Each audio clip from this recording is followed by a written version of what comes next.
Well, hey neighbors, welcome to the shed shop.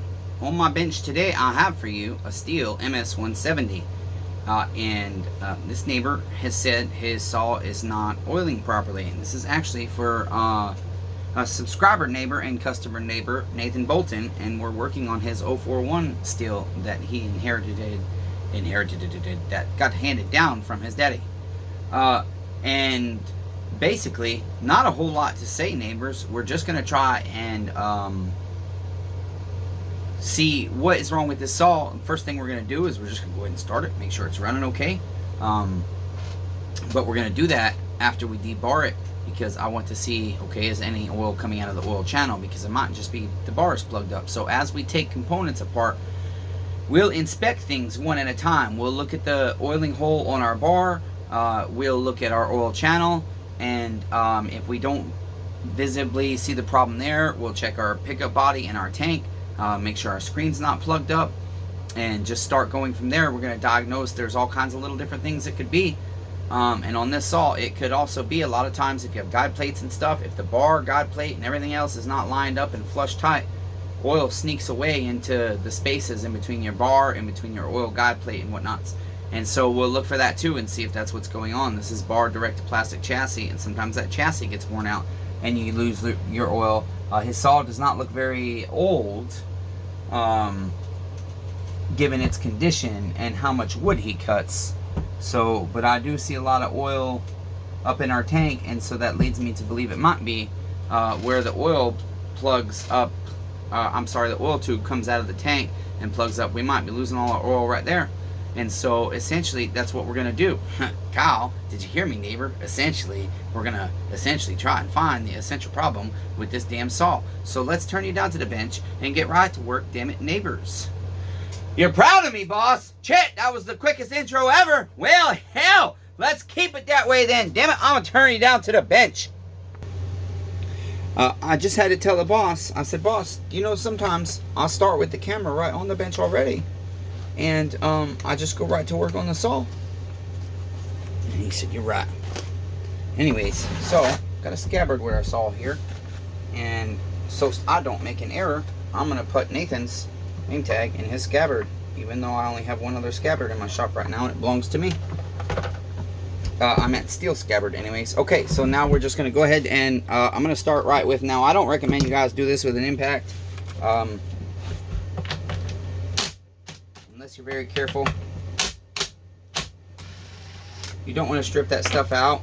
I'm just in very much pain today, and so I have to cut little corners like that, unfortunately. Alright, so I'm looking here and I don't see dry dust, so I do see that oh, back here we got some dry dust, so it looks like he picked up on his non-oiling pretty quickly, apparently. Alright, let's go ahead and get our bar off. Ooh, your sprocket, neighbor, needs replaced. Yes, it does. Yes, indeedy. It's not terrible, but it should be replaced. This bar looks terrible too. It should be replaced. This chain looks terrible too, Nathan. Neighbors, we have a chunk out here, okay, of our bar, and all that blue is heat.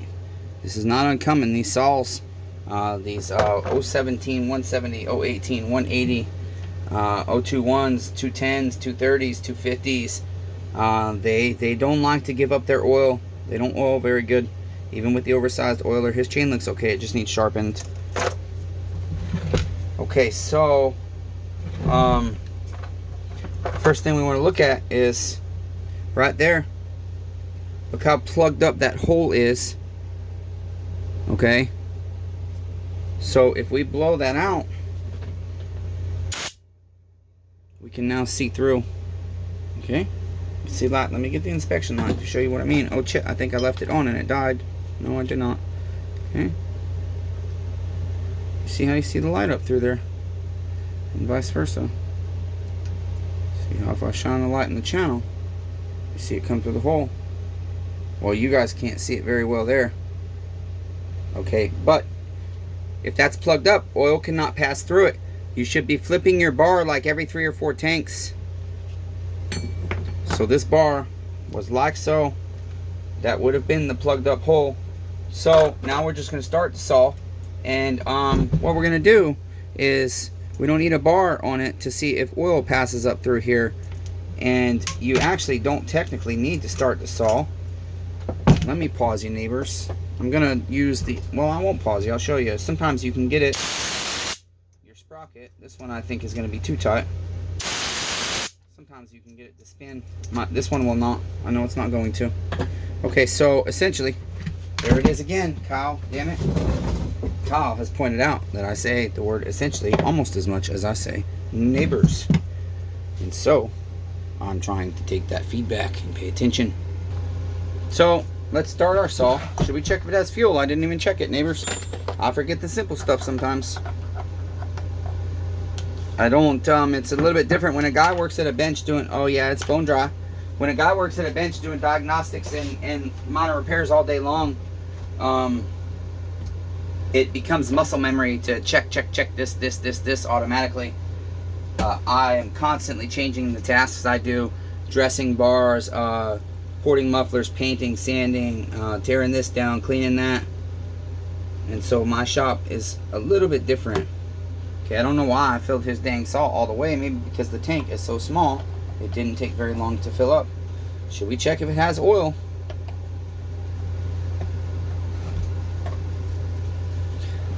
Don't worry, neighbors, I'm right here. I know it's terrible, the camera work. I'll have to try and edit this. Damn, Nathan. Holy dude. Did you think your oil cap was the problem of why you're not getting oil? Because then some bitch is on there. Wow, guys, that sumbitch is on there, neighbors. Wow. Damn, Nathan. Woo! Goodness sakes, neighbor. Okay, we've got some oil in there. Let me see. How much, though? Not enough for me to feel comfortable. Chit, I gotta pause you again. Alright, now that we got oil, we're just going to start this real quick and see if oil comes out of our channel. Hopefully start it.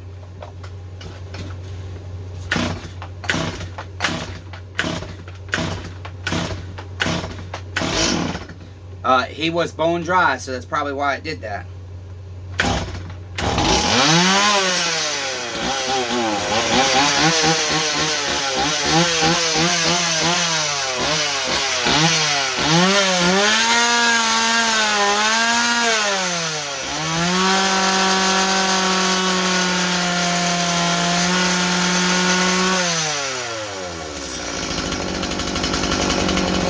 We have no oil.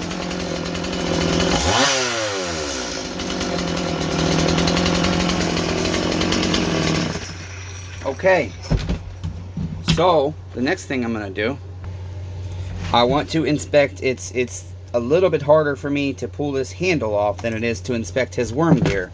And so I'm gonna go next at his worm gear, and we're gonna see, is that working properly? Has the arm worn off? Have the gears worn out? And that will also give us access to the oil pump.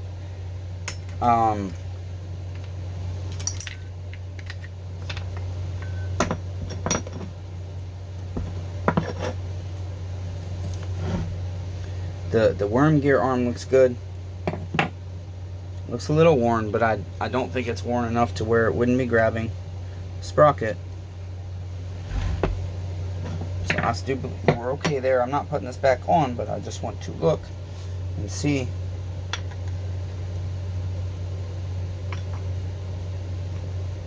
Yeah, we have plenty of meat there. Plenty. Okay, there is also, let me get the saw cleaned up. I've inspected his oil filter, so to speak. It's really just a screen in here, and it doesn't appear clogged. His tank is fairly clean, so there's really no reason for it to get clogged. Sometimes what can happen is down in this tank, neighbors, you have, oh, sorry guys, you have your duckbill right here, see? Tank vent, and sometimes that will stick closed, and so air cannot pass into the tank to equalize atmospheric pressure. And so you can just do that, you know, just kind of open the end up, make sure it's not stuck closed. You can pinch it with your fingers or gently with pliers, or just poke like I did up into the center there, and make sure you can get in between the two sides. I can. It's a duckbill. It will close itself automatically. Okay, so that is unlikely the problem. And so next, again, I think we're likely looking at an issue of possibly a clogged oiler. Oh, the next thing we are going to do is, you have to be very careful doing this. I do it, but I recommend you be very careful doing it. We're going to loosen our tank, and I'm going to blow down my oil channel just to see if it might have been blocked, okay? Now we've got oil right there. Where's that coming from? Let's see here. Okay, excellent oily mess down here. I want to go ahead and remove the handle, but I want to just verify that our channel is going to be clear. It should be. So next we're going to go ahead and remove the handle. There's a lot to do on just simply doing a little oil fix on one of these saws. Okay, so you have to take these AV stops out.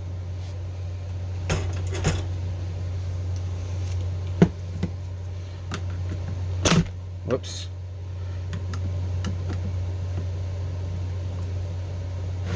They're a little stiff in there.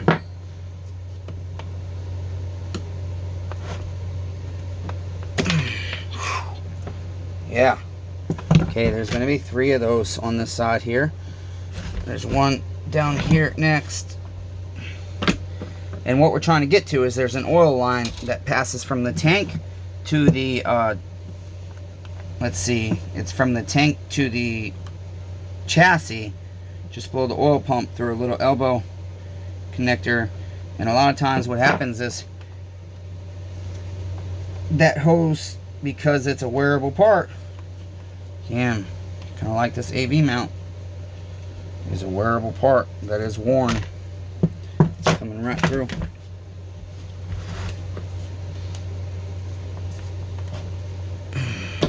There we go. It gets expands and contrasts with temperature and working on the saw, or running the saw and whatnot, moving the saw around.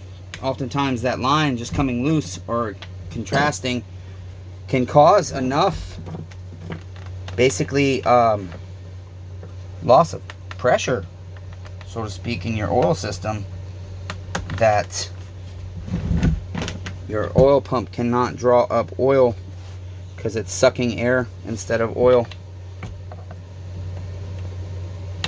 Now we're just trying to push these through whilst getting our handle out. Oh, I forgot about my throttle cable too. Missed a step. Yeah, there's so much to this. You've got to do so much. It's crazy. Okay. We now have to take our filter housing off to get our handle off. We could actually take this off here. There's a lot more components. I personally recommend for you guys to do that, but I might just go ahead and do it here because it's easy for me, because I know how they go back together. I can show you, but that's just what I recommend. I'm not saying that's what you should do. Those are a T20, I think. I'm sorry, T25 I meant. Are they T20?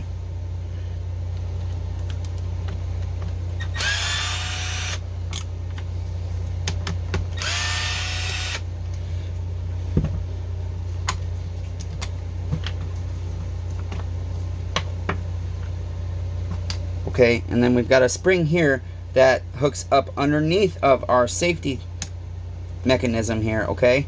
And then if we take that spring out, gently let it go, okay, you can lift this up, twist it off, and what I recommend you do is don't lose that spring, okay? I recommend, in case you can't remember, because one extra twist of the spring and it doesn't work right, just go ahead and put it back in there, and you can put your cover on and everything, okay? I don't need to do that. Not usually anyways. I should be okay. We'll see what the heck happens. Okay? So all our throttle components, that way that's out of the way. Because the problem is you can't get your handle off, because you can't really get back there and unhook that without moving this. And to move this, you've got to understand how to get your throttle lever out and various stuff. So you can do it either way. You can, some people, I'm trying to recollect, you guys, boy, it's only been a few weeks since I've done some of these. Should we learn together which way is going to be the easiest to do that? I'll show you guys both ways since we're here. Why not? Real quick. Okay? Because I'm nice. So take these two 8 mils off. Whoops. See what niceness gets you. Okay. Then you filter housing. Yeah, I recommend you do it that way. So sorry, neighbors. Because then you would be able to grab this here and you can unhook your throttle thing, your throttle lever, but then you have to pull it with your handle essentially. No you don't, I don't think. Chip, I'm so sorry guys. I guess I just had a lapse of judgment there. I want to teach you guys right. I'm sorry. I got a lot of things on my mind right now, like my gravel and how Matthew did me dirty. Another Matthew has done me dirty.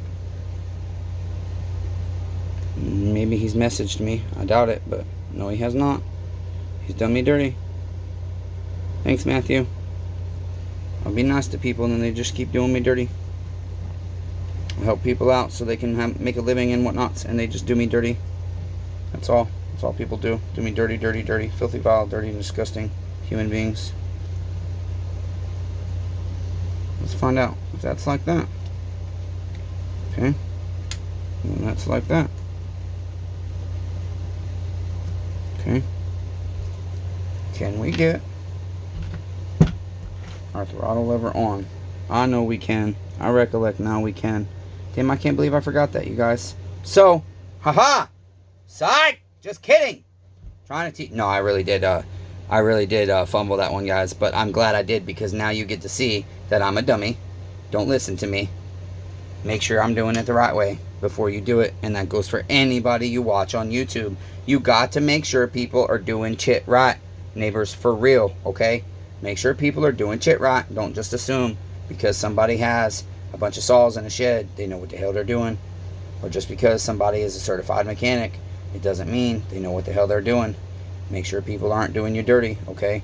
That's your responsibility. There we go. Okay, so since we don't need that off, we'll go ahead and put it back. Whoops, I did myself dirty. See? You guys didn't even tell me. Hey, dude, you just told us all that shit. Yeah, look what you're doing.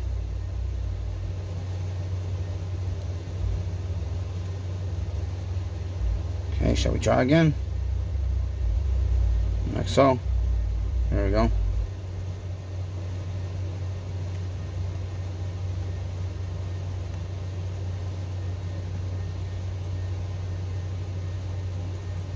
There we go.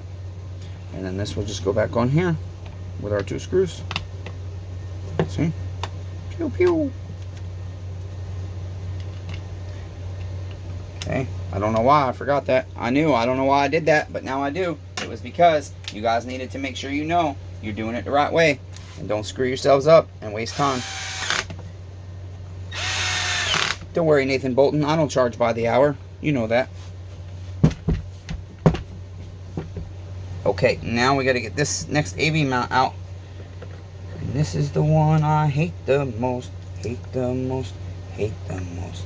Because sometimes I stab myself because they're usually oily. Do you guys see how much oil is on this sunbiscuit? I think you have an oil leak. I don't want to stab myself, guys. Sorry. Okay, there we go. There we go. Okay, okay. We're getting there. Got one more at the bottom here.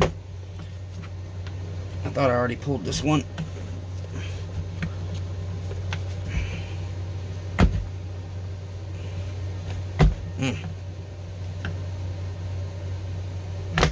There. Woo! Damn, Stihl did us dirty on that design. I hate these things. They make your life better when you're running a saw.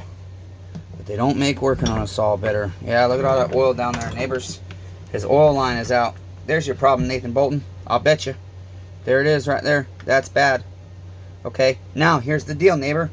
Instead of charging you a bunch more money to remove all your chit, because I know you just need your saw to cut, you ain't going to be concerned about it because this will hold. And I'm putting this chit on even if I replace your line.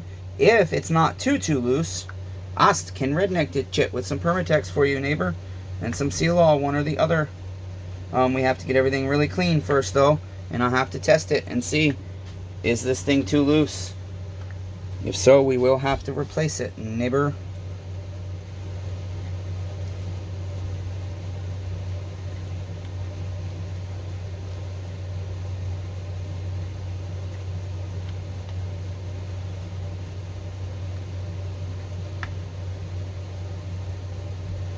Yep, I thinks it just popped out. See, one of them design flaws that they never fixed. Okay, it's tight enough, neighbor. I'm gonna go ahead and seal all this because it's almost as tight as a new line. So they do loosen up over time, but that's why I seal them in there. Okay, so that's all I'm gonna do, you guys. I'm gonna clean this area up and everything, and then we'll continue. Okay, there's a couple of important things I want you guys to consider if you're gonna do this job this way. Okay, and you don't want to pull all your recoil and pull your thing and replace your line, is you've got to make sure it's sealed in your tank still, and his does not appear to be leaking where it goes into his tank. Okay, the second thing is we have to clean our areas really well. I've got this pinched right now because of the way my saw is sitting. Okay, so we have to get in here and clean this real well. The next thing is, let me zoom you in, is real important. Okay, this does not go 100% all the way down flush inside that hole. Okay, you have right here, if you look right here, the oil passes down through there. Okay, so this fills up and it pushes it down through there. So we don't want to plug this port up, and we also don't want to do anything to plug that up. So when we do, when we think about Permatex and whatnot, we need to consider that there is a little bit of space between this oil pump and this rubber here, but not very much. Okay, you need to understand that, and so we have to be careful not to do that. So when you apply that, you have to consider that you want to go very thin over here and almost none if you can, and then just a thin coat over here and here. And then because I have oil in the tank, the way I need to do it is I need to have my saw this way, otherwise oil is going to keep trying to flow out of my hose. Okay, and so that being said, I need to clean things up a little bit one more time because we don't want to waste our job here. And really this thing just popped out, and a lot of people might just put it back in and charge him $50, $75, $100, whatever. But if I'm going to charge my neighbor, I'd rather go this little extra mile since I'm in here to hold his chip back in so it doesn't come out again. A lot of people will replace the line. Well, sure, we can charge them an extra $10 for a part, or we could not charge them anything extra since we're here. Just take an extra 15 minutes and do this. Okay. Oh shoot, I grabbed the wrong one. You can use Permatex. I like on this application using Stihl because it dries faster. We can test our system sooner, and that way I can just let it set for a few minutes and we will be okay. The cure time really they say is 6 hours, but I've never had to think about it being that long. Okay, so I'm going to put it mainly at the top here so that when it sets against the chassis here, it holds it in place. I'm putting it right here. Can you neighbors see? Yes, you can. I'm putting it right here. Okay, not so much around that. I will put a little bit in certain area, but again, you've got to remember what I expressed to you. I've done this enough. I have made mistakes with it.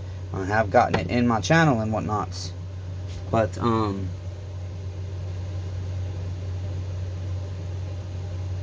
sorry, I need to focus. I don't want you guys to get it messed up if you do it, okay? And then this stuff is only 60 seconds to contact.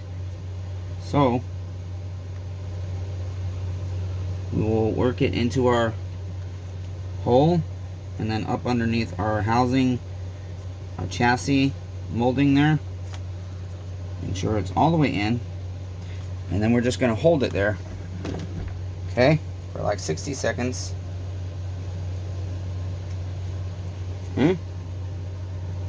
I'll zoom you back out. We're just going to hold it there. Alright. And the important thing, like I said, on that, I think we'll be okay there, is to make sure you get it pushed under this little plastic here, this square part. And again, that's why we did the seal all really just on the base where it pushes against our chassis. Okay, and that will help hold that line in place. And then as I said, you want to make sure also, it's not perfect, but from what I can see and feel, he's nice and snug on his grommet here going into his tank. And so I see no reason for him to pay extra money for a part and more labor if we can do that for him and not charge him a whole lot extra. I say not charge them a whole lot extra, but it's not really, it's hard to explain the way I do my diagnostics. I don't charge my diagnostics fee if we fix your saw, if we work on your saw, and so basically that's part of his labor instead of a separate fee.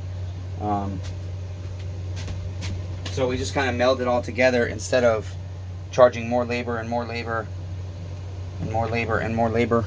All right, so now here is the thing. I am 95% certain that was our problem, so we need to put this saw back together so that we can try and start it and see if it oils, or we could sit here technically with our sprocket and spin and spin and spin.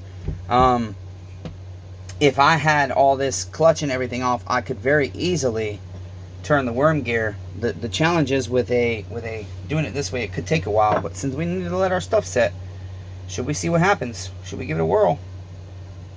We will see if we can. I'll tell you what, maybe if we grease our bearing and whatnot, it'll be loose enough now and free enough that it would just spin. Let's see. We'll clean up some crud anyways while we're in here that I missed.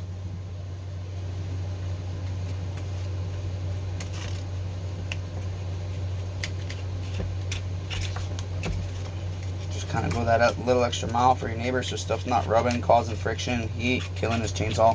Heat seeks to kill and destroy your chainsaw, and then you, because you have a high repair bill or a high new chainsaw bill. Or you could buy refurbished at nearly new price with me. No, it's not nearly new, but some of my saws are close. And keep me off of drugs. Okay, I'm going to remove all this gook in here too. Goodness. Just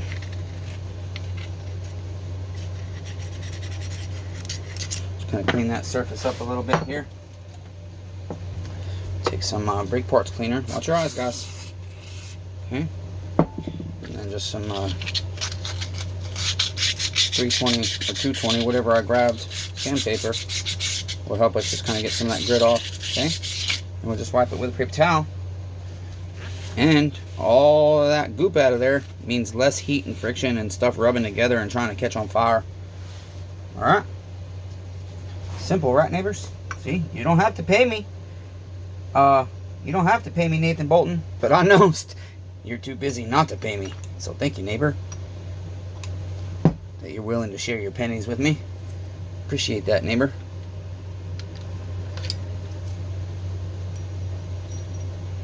All right, there we are, neighbors. Excellent.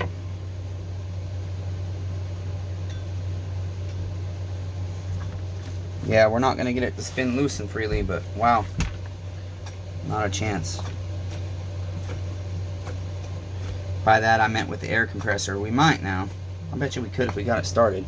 Shall we see, neighbors?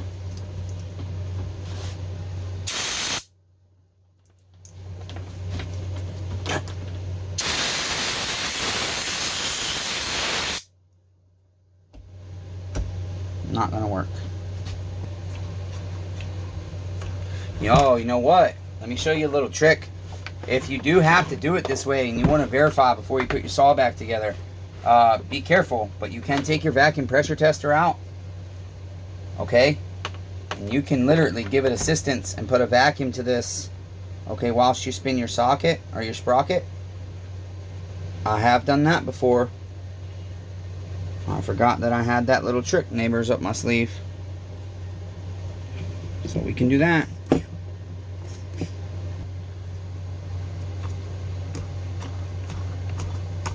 And that should help us get some oil coming up. Yeah, come on, baby. Give me some oil, neighbor. Come on. It doesn't want to give up its oil, neighbors. It's being difficult. I wonder if our channel's plugged up. It should be coming up by now, I would think.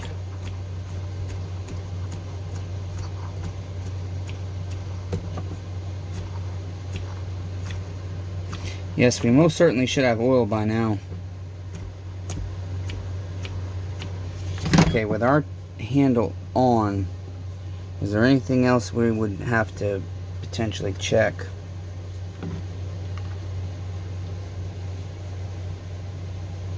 Why does this have a hole for an adjustable oiler? This thing doesn't have a damn adjustable oiler.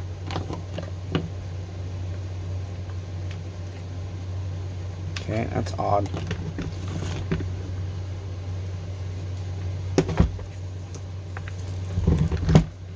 I really would like to find a way to spin this sprocket fast without running the damn saw. Okay, there's a way. I mean, I've used different ghetto rigs before, but I don't have anything right now that I've made. That's why it sucks not having the setup I like to have. I mean, I would think I could get this damn thing to spin with the air. Alright, we're gonna have to put the saw back together. That's our only choice, damn it. I can't get it spinning fast enough.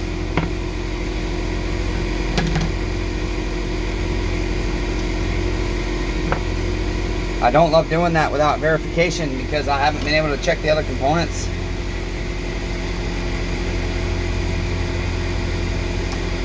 I don't love tearing clutches unless I have to.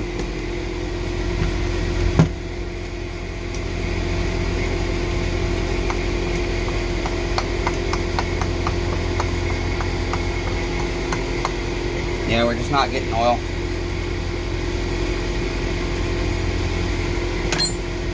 Okay, so, neighbors, let's just fire our saw up, damn it.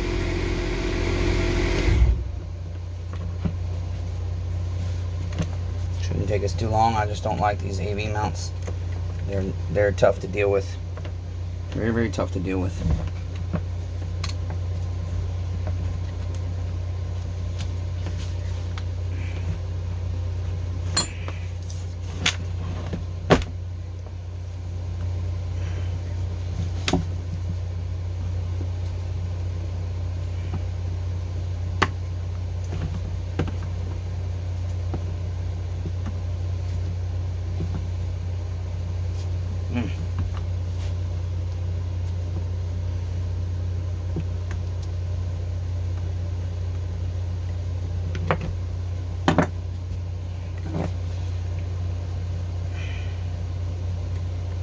Should be replaced, but this one is taking some swelling pretty good. It's usually the first one to go. Okay, got that one in.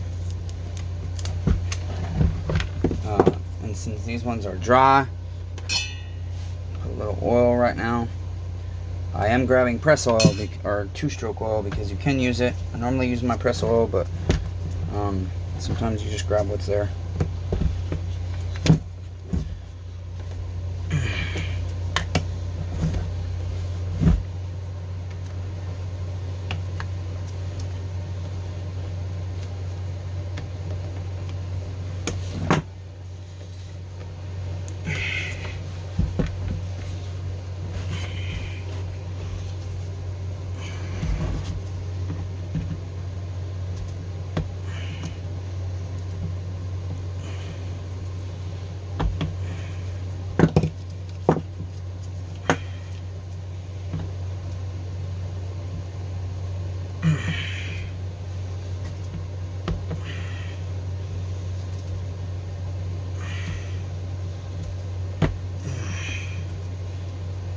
Ooh, man, shit makes my hands tired.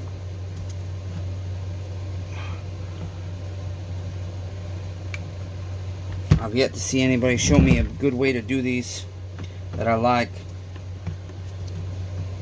Or maybe I forgot. Maybe I did see and I forgot how to do it already. Who knows? Ah, man. Okay, there we go. Get our throttle cable hooked up.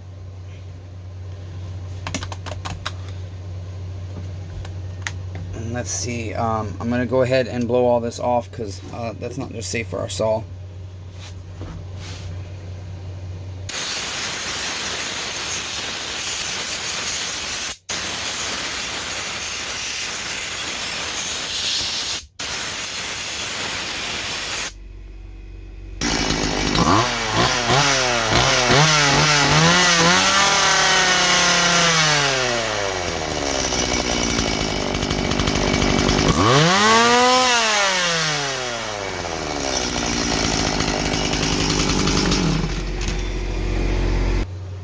And so listen, damn it, I hope I've done everything I can to make this video shorter for you, but there it is, and there's our oiling problem resolved.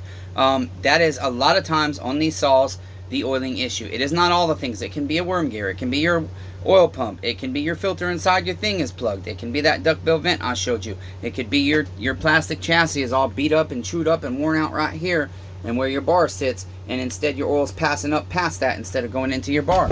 It could be that little hole, you guys. But here, the thing is, I just did that the way I did because, listen, I got to take a shit. Not a C-H-I-T, a chit. I got to take a shit real bad. I have health issues. I've told you this. One of them is sometimes I have to go to the bathroom a lot. And I'm sharing it with you, even though it's embarrassing. Because I've always been embarrassed about pooping because of traumas that maybe someday I'll hopefully tell you about. Who knows, neighbors? Until next time, be kind to one another. Everyone's facing a battle. I love all 8 billion of you, damn it. Nathan Bolton, thank you so much, neighbor, for letting me work on your chit and keeping me sober. Your chit is fixed. I'll give you a call tomorrow, neighbor.